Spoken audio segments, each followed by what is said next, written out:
December 28, 1938, 1 o'clock in the afternoon. Florence called Metro-Goldwyn-Mayer's studios in Culver City, California. She said she was too ill to come in that afternoon. The call lasted under a minute. The person on the other end made a note. Moved on.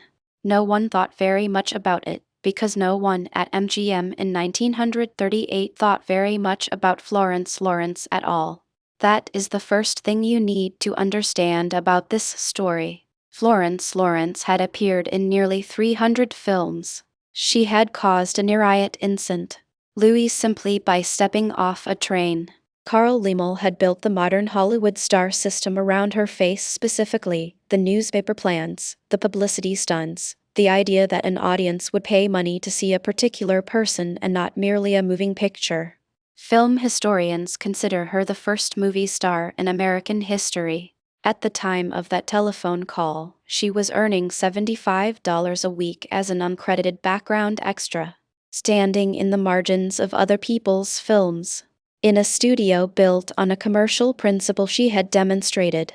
An hour after she put the phone down, Florence swallowed ant poison mixed with cough syrup.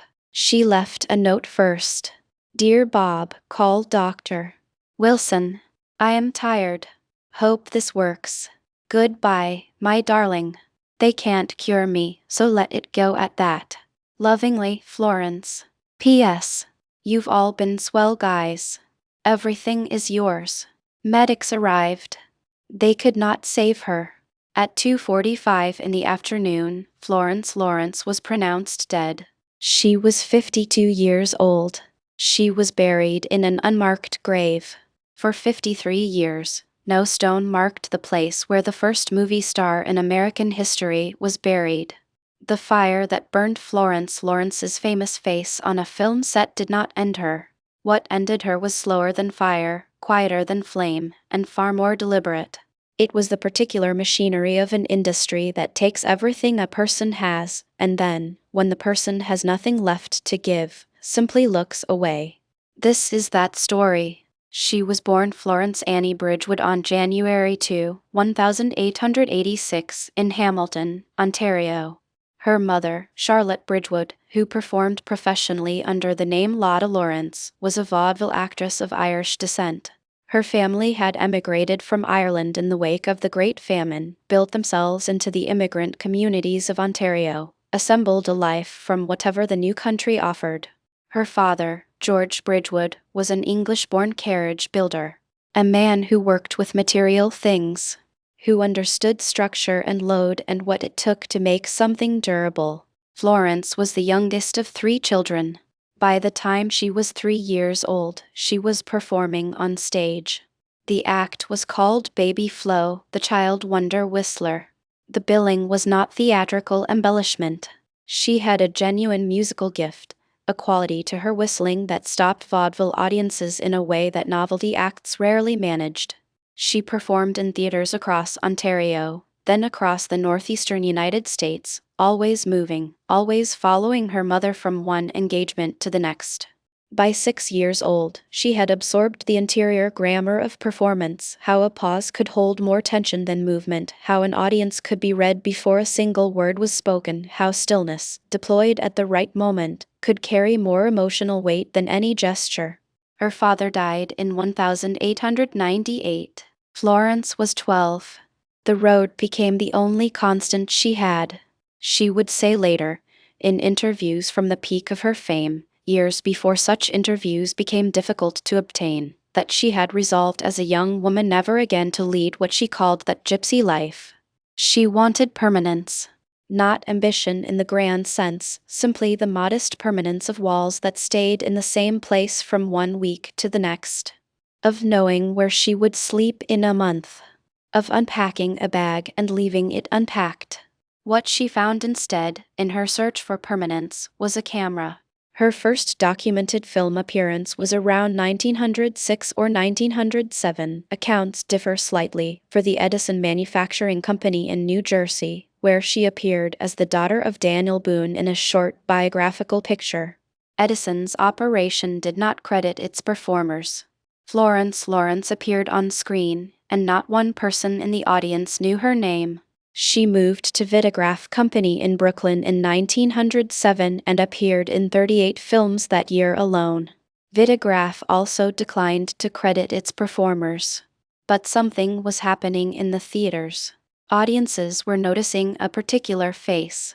A woman with wide-set eyes and an expressive stillness that even the primitive cameras of that era seemed to understand intuitively, as if the lens knew where to settle. Audiences began returning for her specifically. They didn't know what she was called because no studio had told them. So they gave her a name themselves. They called her the Vitagraph Girl. In 1908, D.W. Griffith, at that point the most prominent director working at Biograph Studios, had seen her on screen. The film carried no credits. He had to make inquiries simply to learn who she was. This detail deserves a moment of stillness. The most recognizable face in American film was, in 1908, a face with no official name attached to it. The studios had concluded, with commercial certainty, that names were not necessary. What audiences wanted was the image. The identity behind the image was the studio's asset, not the performer's fact. Griffith offered her $25 a week at Biograph, $5 more than she was earning at Vitagraph, where she had also been supplementing her salary by doing costume work. She accepted. That same year, she married Harry Solter, a fellow actor who also worked as a director.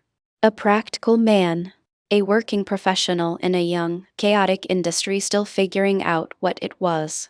In its early years, the marriage was as much a professional partnership as anything else.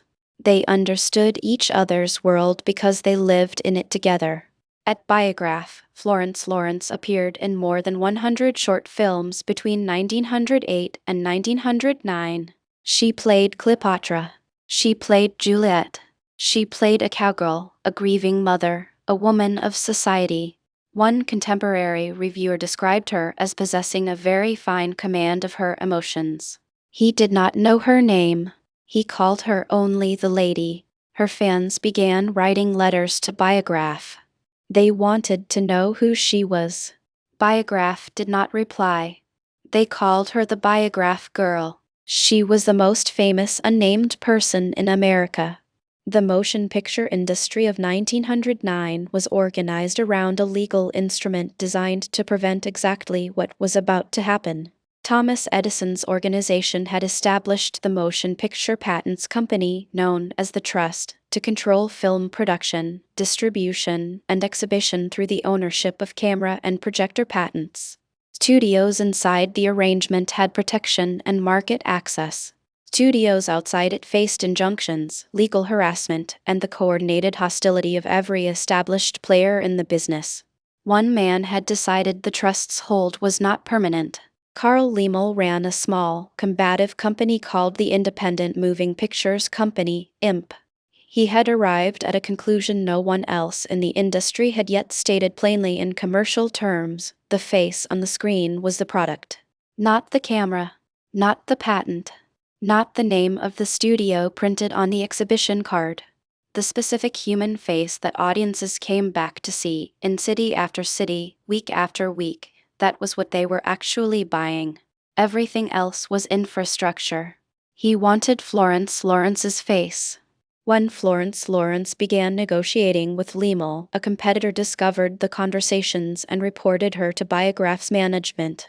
Biograph fired her immediately. She was not out of work for long. Liemel signed her.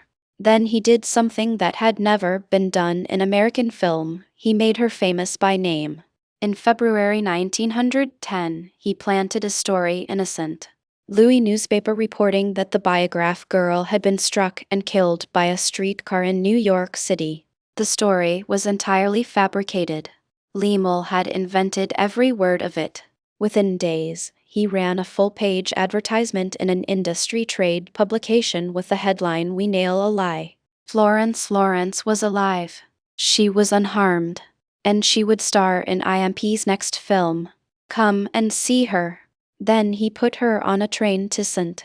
Louis. Contemporary newspaper accounts describe the crowd that gathered at Union Station to receive Florence Lawrence in March 1910 as comparable in size to the crowd that had greeted President William Howard Taft on his most recent visit to the city. When she stepped onto the platform, the crowd surged. People pressed forward from every direction. Her coat was torn from the force of the crowd. She was nearly crushed against the platform. She nearly fainted. It was the first time in the history of American film that an audience had rioted for a performer by name.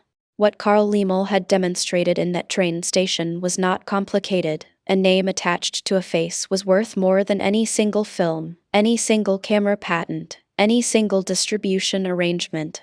The star system, the foundational commercial logic that a specific performer is a bankable identity, that an audience will pay to see a particular human being and not simply a moving image, was born in that crowd, in that tearing of a coat, in the near crushing of the woman who had proven it true. The industry took note. It built empires on what Florence Lawrence proved that afternoon. It did not, as the decades would make clear, consider itself to have incurred any particular debt in the process. Between 1910 and 1914, Florence Lawrence appeared in approximately 140 films. She and Harry Solter negotiated with Liemel to form their own production company, Victor Film Company, based in Fort Lee, New Jersey. The terms were genuinely favorable. $500 a week for Lawrence as leading lady, $200 for Solter as director. They built a studio from the ground up. They made pictures. Victor was eventually sold to Universal Pictures in 1913, Universal being the organization that Liemel had founded and that Florence Lawrence's proven commercial value had made viable. With the money, she purchased a 50-acre estate in River Vale, New Jersey. She bought automobiles. She gardened. She kept animals. She said in a documented interview that a car was something that is almost human, something that responds to kindness. She meant it literally. She had a genuine mechanical intelligence, an instinct for how systems worked, how one component created a condition for the next, how a well-designed mechanism could solve a problem people had simply been tolerating. Around 1913 or 1914, she invented an automobile turn signal, a mechanical arm mounted on the rear fender that could be raised or lowered from inside the vehicle to indicate the driver's intent to turn. She also developed a stop indicator that activated when the brakes were applied. She tested both devices on her own cars. She had the engineering instinct, the materials, the patience to refine something until it worked reliably. She never filed a patent. She never received $1 for either invention. Within years, improved versions spread across the automobile industry. By 1939, the year after her death, a major American manufacturer had made the electrical turn signal standard on every model it produced. The woman who invented a device to tell the people behind you where you're going never thought to protect the idea. She just built it, tested it, and kept moving. The marriage to Harry Solter had been developing fractures since 1912, when he left for Europe and sent letters from abroad telling her he intended to take his own life. She received those letters. They softened her. He returned. They reconciled. But something had shifted between them, something quiet and structural that did not repair cleanly. It was Solter who convinced her to return to work in 1914. She had announced her intention to retire. He persuaded her otherwise. He brought her back to Victor, now operating under Universal's ownership, to film a picture called Pawns of Destiny. The production required a fire stunt. She needed to move through a burning set. The fire went out of control. Florence Lawrence's hair ignited. She fell from the burning structure. The fall fractured her spine. The burns were severe. She went into shock. Documented accounts describe the injuries as including severe burns, facial scarring, and some degree of temporary paralysis. Other accounts suggest the spinal fracture was the defining damage, the structural injury that changed the rest of her physical life permanently. Universal refused to pay her medical expenses. She blamed Harry Solder for bringing her back. The marriage ended. She spent months in recovery. Then she came back and finished the film. Let that sentence exist without moving past it. She came back and finished the film. With a fractured spine. After burns, after shock, after months of recovery, after a studio declined to pay for the injuries she'd sustained working for them, she returned to the set and completed the picture. Not out of naivety, not because she didn't understand what had happened, but because finishing was the only language she had ever spoken. Because the work had always been the measure. Because walking away from a commitment, even a commitment that had broken her body, was not in the grammar of who she was. She had been performing since she was 3 years old. Finishing was all she knew. There was no single moment of collapse. That would have been easier to understand. What happened instead was gradual, a slow, accumulating weight that had no single breaking point because it never broke cleanly. It simply pressed. And kept pressing. And pressed some more. After the fire and the spinal fracture, her body never fully returned to what it had been. The back injury was a permanent presence, not the dramatic pain of an acute injury, but the grinding, constant companion of a structural damage that medicine in that era could not repair. Movement was different. Sleep was different. Being in front of a camera, the physical act of standing, emoting, performing, was different in ways that no audience and no studio executive was ever required to account for. She attempted a comeback in 1916, starring in her first feature-length film, Elusive Isabel, playing a secret agent. The film competed for attention the same year D.W. Griffith released Intolerance, a 3-hour spectacular that consumed the cultural oxygen of the season. Elusive Isabel did not succeed at the scale required. She attempted another return in 1921. That also did not generate what a sustained comeback demanded.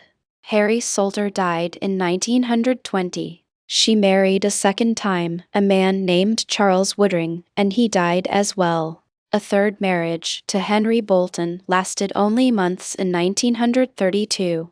Each loss arrived without announcement, without the courtesy of adequate time to absorb it before the next thing required attention. Life kept removing things from the ledger without replacing them. Through the 1920s and into the 1930s, she worked in bit parts. Uncredited. In the background of other people's frames. The woman who had been the first performer in American film called by her own name in a commercial publicity campaign was, once again, a face without a name attached to it. In 1936, Louis B. Mayer at MGM instituted a program of hiring former silent film performers in background and bit roles at $75 a week. Everyone involved understood what the program actually was: charity, structured as employment, extended to people too historically significant to ignore and too commercially diminished to use in any other way. Florence signed. She appeared in the backgrounds of films at the studio she had helped make commercially possible. She was 50 years old. She was working. For most of her life, that had been enough to count as living. In mid-1937, her doctor delivered a diagnosis, a bone disease producing anemia and depression. Historians now believe the condition was most likely myelofibrosis, a rare bone marrow disorder that disrupts the body's ability to produce blood cells. It causes chronic, unrelenting pain. It causes the kind of fatigue that sleep does not address. It causes depression, not as a psychological response to circumstances, but as a direct physiological consequence of the disease itself. The marrow stops producing what the body needs. Everything slows. Everything becomes an effort that costs more than it used to cost. There was no treatment that could arrest it. There was no treatment that could reverse it. Florence continued to go to work. Sometime in the autumn of 1938, she wrote a poem. It was not published. It was not shared. Portions of it survived through people who came to know her story later. One section reads, Weary, so weary of wishing slash for things that were mine by right slash they took them away and gave me slash a world of blackness and night. She did not say this in an interview. She did not say it in a letter to the studio, or in a legal filing, or through a press agent. No platform existed for her to say it. No journalist was pursuing the story of what had happened to the first movie star. No stage had been left standing from which she could speak about what her life had cost. So she said it in a poem, privately, at 52 years old, in chronic pain, in a shared home in West Hollywood. By December 1938, she had been ill for more than a year. The pain was not subsiding. The fatigue was not lifting. Her doctors had communicated, in whatever careful language doctors use to say the irreversible thing, that the condition would not improve. There was no version of the future that looked different from the present, except that it would get worse. She knew what she was going to do. The decision was not impulsive. It was the decision of a woman who had spent her entire professional life assessing what a situation required and acting accordingly. The morning of December 28, 1938, was 3 days after Christmas. She dressed. She was expected at MGM that afternoon, not in a speaking role, not in a credited role, but as a background presence, a figure in the margin of a film that would not identify her. Another afternoon of existing in a frame she would not be named in. Another afternoon of being the most historically significant uncredited extra in American cinema. At 1 o'clock, she picked up the telephone and called the studio. She said she was too ill to come in. She set the telephone down. She took out a piece of paper. The note she wrote was short. It did not circle. It did not reach for dramatic language or construct arguments or settle scores. It named a doctor. It stated her condition in 2 words. It said goodbye without softening the word into something it wasn't. It acknowledged what medicine could and could not do. It disposed of her possessions in a single sentence. And then, after she had signed it, she wrote something else. She prepared the mixture, ant poison, a household insecticide, combined with cough syrup. The method tells you something precise about the material conditions of her final afternoon. She was the first movie star in American history. She had earned $500 a week at the height of her career. She died with what was available in the cabinet of a home that belonged to someone else. She ingested it. At some point afterward, her condition was discovered. Medics were called. She was transported to hospital. She never regained consciousness. At 2:45 in the afternoon, Florence Lawrence was pronounced dead. The note she left was short enough to read in under a minute. Dear Bob, call Dr. Wilson. I am tired. Hope this works. Goodbye, my darling. They can't cure me, so let it go at that. Lovingly, Florence. P.S. You've all been swell guys. Everything is yours. Read it again. Slowly. I am tired. She had been performing since she was 3 years old. She had stood in front of cameras on a fractured spine. She had returned to finish a film for a studio that refused to pay the medical costs of the accident that fractured it. She had worked, in some capacity, for 30 years after the industry had effectively concluded it was finished with her. She had done every part of this without filing the lawsuit, without speaking publicly about what she was owed, without once on record demanding that the debt be acknowledged. 2 words. I am tired. The weight of 300 films.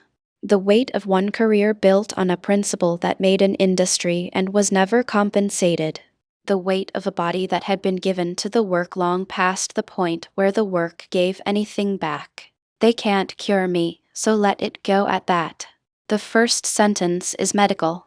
The second is something else, something more precise than resignation and more deliberate than surrender. It is permission, extended not to anyone else but to herself. She had held for long enough.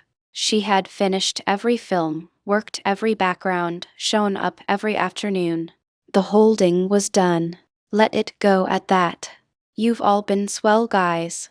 The postscript, written after the letter, was already complete, already signed with love, already sealed in the sense of having said what it came to say. She had finished, and then she added something. Not for herself. For the people in the room. For Robert Brinlow, who had given her a place to live when a place to live required someone else's generosity. For his sister. For whoever else was carried in that word all. She signed it with love.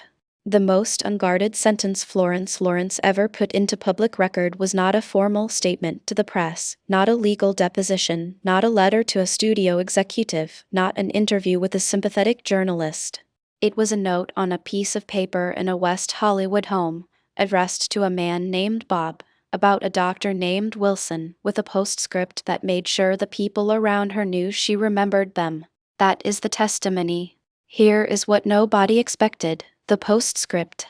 The body of the note, the fatigue, the goodbye, the acknowledgement of the medical limit, read like a document that had been composed with care over time. It was written without visible distress. It did not fracture at the edges. It named a doctor. It disposed of belongings. It said the things that a person says when they have decided and are at peace with having decided. And then she added something the note did not require. P.S. You've all been swell guys. Everything is yours. This is not despair. Despair does not write postscripts. Despair closes.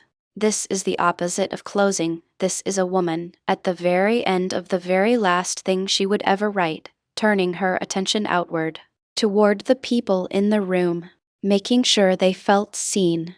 Making sure that whoever read this note afterward would know that she had been thinking of them, not only of herself, in the final minutes. Florence Lawrence had spent the previous 20 years being forgotten. In the last line she ever wrote, she made sure no one around her felt forgotten. That is the same woman who packed a train station in St. Louis in 1910. The same woman who came back to finish a film after a fractured spine. The same woman who invented a turn signal and never filed the patent, who built something useful and gave it away without ceremony and moved on. The performer who had spent 30 years appearing in the backgrounds of films without credit, without acknowledgement, without so much as her name on the screen, still making sure, in the only moment left to her, that the people nearby knew she had noticed them.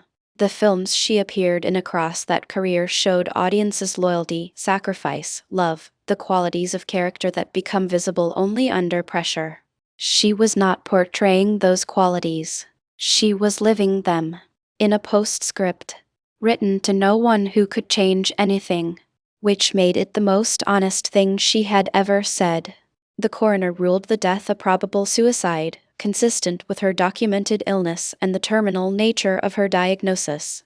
The Motion Picture and Television Fund, an industry charitable organization, paid for her funeral held December 30, 1938, 2 days after her death. The fund also paid for her burial at Hollywood Forever Cemetery, then known as Hollywood Memorial Park. The grave was left unmarked. Her obituaries, where they existed at all, were brief. The trade publications noted her historical position, the biograph girl, the first movie star, the woman whose name above a title had changed the commercial architecture of an industry. Several mentioned the fire on the set of Pawns of Destiny. Most moved past her within a paragraph. She had been absent from public recognition long enough that the obituaries felt less like eulogies and more like footnote corrections, the industry pausing to confirm, for the record, that yes, this woman had existed before returning to the business of producing whatever came next. Consider the landscape of that moment. Mary Pickford had been a star at IMP the same year Florence Lawrence was Carl Laemmle's signature attraction. By 1938, Pickford was a founding partner of United Artists, a studio she had helped create, from whose profits she had built a life of genuine permanence.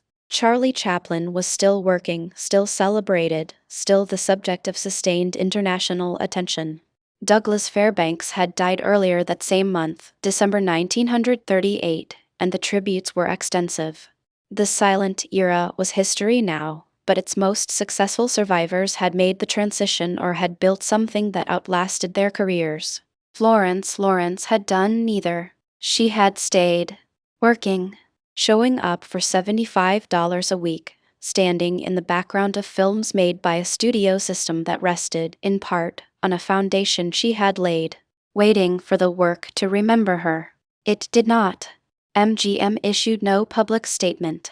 Universal, the studio that had refused to pay the medical expenses from the fire that ended her career, issued no public statement.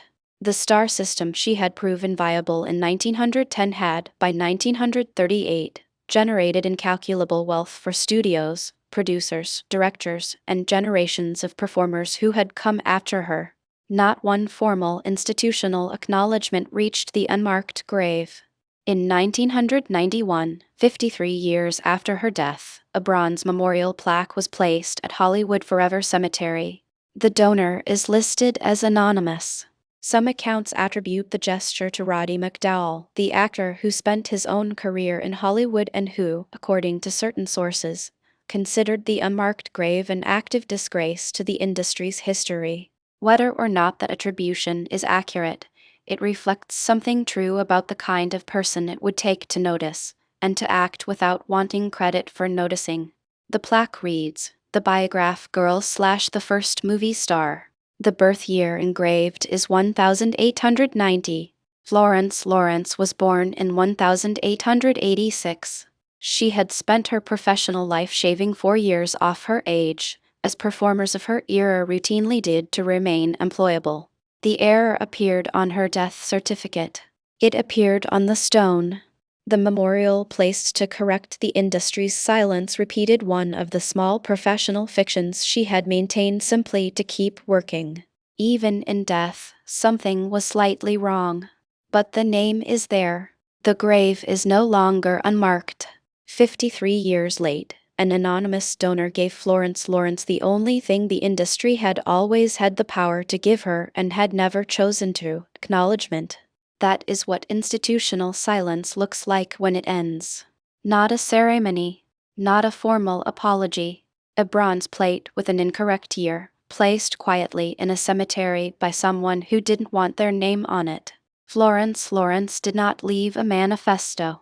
She did not file a complaint, or call a journalist, or grant a final interview, or send a letter to the studio president who had refused to cover her medical bills. She did not write the memoir she had the material for, a memoir that would have been, by any measure, extraordinary. Nearly 300 films. The invention of the star system. A train station incident. Louis that stopped a city. A spine fractured on a burning set. A turn signal invented and given away. $75 a week in the background of other people's frames. She left a note to a man named Bob. And in that note, in the plainness of its language, in the tiredness that carried no performance of self-pity, in the goodbye that held no apparent bitterness toward the industry that had consumed her working life and then quietly discarded her, she said something that no other form had ever allowed her to say, that she had given everything she had.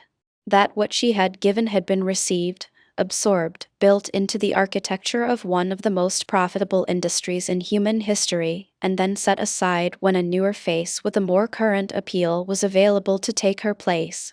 That the body of the woman who had proven celebrity was commercially viable, who had stood in front of cameras through a fractured spine, who had returned to work for a studio that had denied responsibility for the fire that broke her, who had tested inventions on her own cars and given the ideas away without a patent, who had spent her final years standing wordlessly in the backgrounds of other people's films at the same studio she had helped make possible, that body was now sick in a way that could not be corrected. They can't cure me, so let it go at that. The truth that no platform had ever offered her the space to speak, because the platform had been dismantled, because the industry had moved to its next phase, because the first movie star had become, in the commercial logic of Hollywood, simply another former employee, entered the public record in a coroner's report filed in Los Angeles County on December 28, 1938. It was preserved. It was eventually quoted in Kelly R. Brown's 1999 biography, Florence Lawrence, The Biograph Girl, America's first movie star, which placed it in full historical context for the first time. Historians at UCLA and elsewhere cataloged the surviving films. Many of the nitrate prints had degraded over the decades, or been lost in warehouse fires. The industry that had produced them had not always been careful about preserving them. Some of Florence Lawrence's films no longer exist. But the note exists. The words are in the record. The record is filed. It cannot be unmade or revised or quietly updated. I am tired. They can't cure me. You've all been swell guys. The silence broke. Not the way silences break in courtrooms, not with the drama of a public accusation or a formal reckoning. In a postscript, written with what strength remained, in a house that wasn't hers, on the afternoon she had decided would be the last. Whether anyone received those words for what they contained, in 1938, or in 1991 when the stone was finally placed, or now, watching this, the words are present. They have always been present, waiting, the way truth usually waits, for someone to stop moving long enough to read them. The detail I keep returning to is the turn signal. Florence Lawrence invented it around 1913 or 1914. A mechanical arm on the rear fender, one button raised it for a right turn, another lowered it for a left. She also invented the brake signal indicator. She tested both on her own cars, with the same practical intelligence she brought to everything mechanical, methodically, without announcement, until the thing worked. She never filed a patent for either invention. She never received $1. By 1939, improved versions had spread across the entire American automobile industry. The electrical turn signal became standard equipment. The idea Florence Lawrence developed and tested and gave away was now in every car on every road. She invented a way to tell the people behind you where you are going. And then she kept moving. She didn't look back to see if anyone had picked it up. She didn't wait for credit. She just drove. P.S. You've all been swell guys.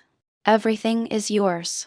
She was still doing it at the very end, still signaling, still turning her attention toward the people behind her, making sure they knew which way she was going, making sure the ones who had been kind to her knew she had noticed the kindness.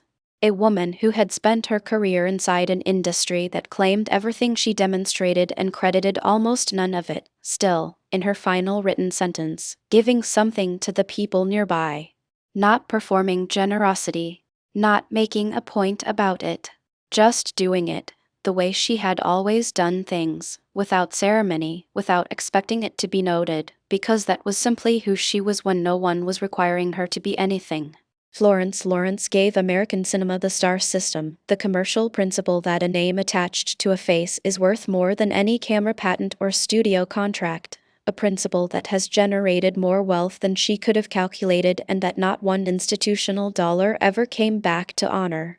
She gave the automobile industry a device that prevents accidents and saves lives, for which she received nothing.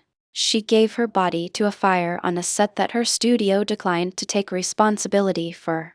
She gave 30 years of presence to the margins of an industry that had moved its attention elsewhere. She gave everything. Not dramatically. Not with the expectation of recognition. The way a person gives who has always given, because it was the thing to do, because the work was in front of her, because finishing was the only language she had ever spoken. And in the last sentence of the last thing she ever wrote, she gave once more. Everything is yours. That is who Florence Lawrence was. Not the fire, not the unmarked grave, not the tragedy of an industry that consumed her and left her body to a shared cabinet in West Hollywood. The postscript. The woman who kept signaling right up to the moment she stopped, and even then, in the stopping, made sure the people behind her knew where she had gone. If this story stayed with you, if the name Florence Lawrence means something to you now that it did not when this began, share it with someone who has never heard it. She spent her final years standing in the background of other people's frames, uncredited, unnamed, on $75 a week. The least history can do is say her name. The least we can do is make sure more people hear it.